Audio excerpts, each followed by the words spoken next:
Erdély mélyén van egy erdő, ami olyan furcsa, olyan ijesztő, hogy a helyiek csak Románia Bermuda háromszögének hívják.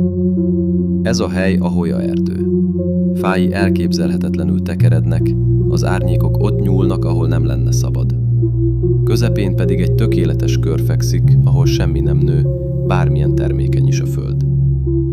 A látogatók beszámolói szerint fénylő gömbök lebegnek a fák között, hirtelen hányinger tör rájuk, sőt, van, aki miután belépett, órák múlva ébredt, emlékek nélkül arról, mi történt.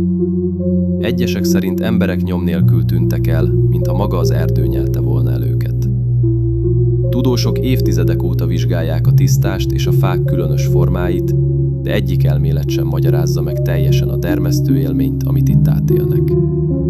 Te mit gondolsz? A Hoya erdő átkozott, kísértet járta, vagy valóban egy másik világ kapuja?